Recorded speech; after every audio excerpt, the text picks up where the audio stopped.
Hi friends, అందరికీ చాలా రోజుల తర్వాత నేనైతే ఈ కర్రీ వండుతున్నానండి.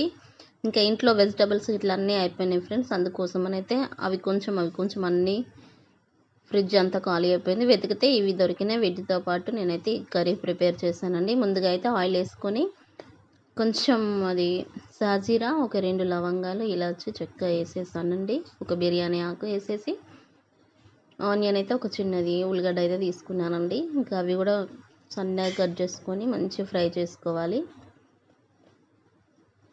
ఇంకా దాంతోపాటు కొంచెం కరివేపాకు కూడా వేసానండి. ఇంకా కరివేపాకును ఆనియన్ కొంచెం ఫ్రై అయిపోయిన తర్వాత కొంచెం అల్లం వెల్లుల్లిపాయ పేస్ట్ అయితే వేసానండి.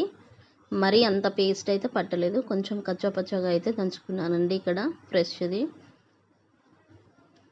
ఇంకా ఇక్కడ అల్లం వెల్లుల్లిపాయ కూడా పచ్చివాసన పోయేంత వరకు అయితే మనం అలాగే ఫ్రై చేసుకోవాలి. ఇంకా ఇక్కడ నేను ఒక 2 ఆలు అయితే చిన్నవి ఉండే ఇంట్లో, ఇంకా అంతే. ఇంకా ఎందుకంటే మళ్ళీ వెజిటేబుల్స్కి అయితే వెళ్ళలేదు, ఎందుకంటే రేపు సండే అంటే రేపు తెలియదు. ఇంకా రేపు అయితే మార్కెట్ ఉండదు, మళ్ళీ మండే అన్నా ట్యూస్డే అన్నా వెళ్ళాలి. ఇంకా అందుకోసం అయితే ఉన్న వాటితోనైతే నేను సరిపెట్టాను. ఈరోజు అయితే మాకు ఇలా గడిచిపోయింది కర్రీ అయితే. ఇంకా ఆలు కూడా కొంచెం ఫ్రై అయిపోయిన తర్వాత నేను ఉడికేటప్పుడు కొంచెం కొత్తిమీర కూడా వేసాను ఫ్రెండ్స్. ఉడికించుకునేటప్పుడు కంపల్సరీ కొత్తిమీర వేస్తాను, లాస్ట్లో కూడా వేస్తాను నేను. ఇంక ఇక్కడ కొంచెం ఫ్రై అయిపోయిన తర్వాత ఆలు కూడా కొంచెం పసుపు అయితే వేసుకున్నానండి కర్రీకి సరిపడంత. ఇక్కడ కొంచెం పసుపు వేసి మళ్ళీ ఒకసారి కలుపుకున్నానండి కర్రీ అంతా.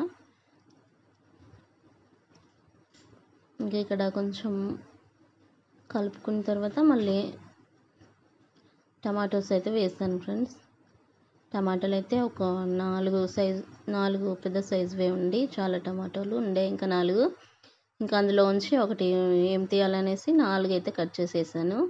కానీ పుల్లగా బాగుంటుంది టేస్ట్. టమాటాలు ఎక్కువ ఉన్నా కూడా కర్రీ చాలా బాగుంటుంది ఫ్రెండ్స్. ఇంకొక టమాటాల పైన అయితే నేను ఒక స్పూన్ అట్లా సాల్ట్ అయితే వేసుకున్నానండి. ఇంకా టమాటాలు అయితే త్వరగా మగ్గుతాయి కదా, అందుకోసం అయితే నేను ఎప్పుడు టమాటాల పైననే వేస్తానండి. ఇక్కడ టమాటాలు ఒకసారి అయితే కలుపుకున్నానండి. మళ్ళీ కొంచెం సేపు అయిన తర్వాత మూత పెట్టుకొని మగ్గించుకొని మళ్ళీ ఒకసారి ఓపెన్ చేసి ఇంకా టమాటాలన్నీ ఇట్లా స్పూన్తో స్మాష్ చేసుకోవాలి. మెత్తగా గ్రేవీ టైప్ అయిపోతుంది ఫ్రెండ్స్. ఇక్కడైతే ఒక 1 స్పూన్ అయితే ధనియాల పౌడర్ వేసానండి నేను. ఇంకా ఇక్కడైతే కొంచెం నేను కారం పొడి కూడా వేసానండి, ఒక 1 స్పూన్ వరకు.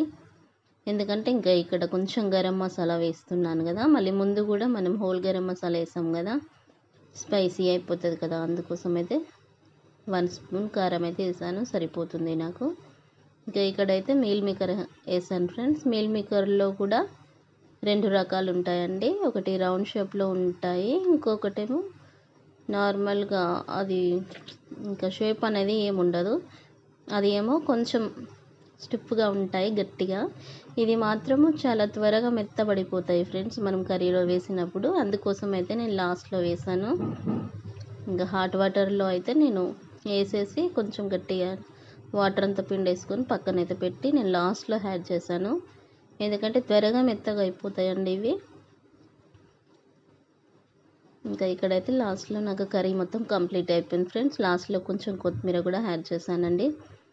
ఇంకా వాటర్ అయితే మన ఇష్టం అండి. ఉడుకుతుంటే ఇది కొంచెం థిక్గానే వస్తుంది ఈ మీల్ మేకర్ అయితే, అందుకోసం అయితే నేను నాకు సరిపడా వాటర్ అయితే వేసానండి, ఎవరి ఇష్టం వాళ్ళు ఫ్రెండ్స్. ఇంకా ఇక్కడైతే కర్రీ టేస్ట్ చేశానండి, చాలా టేస్టీగా ఉంది ఫ్రెండ్స్. ఎవరైనా మీల్ మేకర్ తినరో తెలియదు. ఊర్లో ఉన్నప్పుడైతే మేము కూడా ఏం తినలేదు ఫ్రెండ్స్, నాకు కూడా అప్పుడు ఏం తినాలి అనిపించకపోతుండే. ఇప్పుడైతే తింటానండి, ఇంకా ఇష్టంగానే తింటాము, బాగుంటుంది. ఇంకా ఇక్కడైతే ఆలు ఉడికిందనేసి నేనైతే టేస్ట్ చేస్తాను ఫ్రెండ్స్. టేస్ట్ చేస్తే నాకు ఉడికిపోయిందండి మెత్తగా. ఇంకా మనం ఆలు ఉడికితే సరిపోతుంది, మీల్ మేకర్ తొందరగా మగ్గిపోతాయండి. నాకైతే కర్రీ అయితే కంప్లీట్ అయిపోయింది ఫ్రెండ్స్. ఇక్కడ చాలా బాగుంది టేస్ట్. ఎవరైనా తినని వాళ్ళు ఉంటే ఒకసారి ట్రై చేయండి ఫ్రెండ్స్. విలేజ్లో ఇప్పటికీ కూడా కొంతమంది తినరు, ఒకసారి ట్రై చేయండి. అందులో మటన్లో ఉండే ప్రోటీన్ కూడా ఉంటుందంట, నేను ఇక్కడ విన్నానండి, పేపర్లో చదివాను అనుకుంటా. ఓకే, నచ్చితే లైక్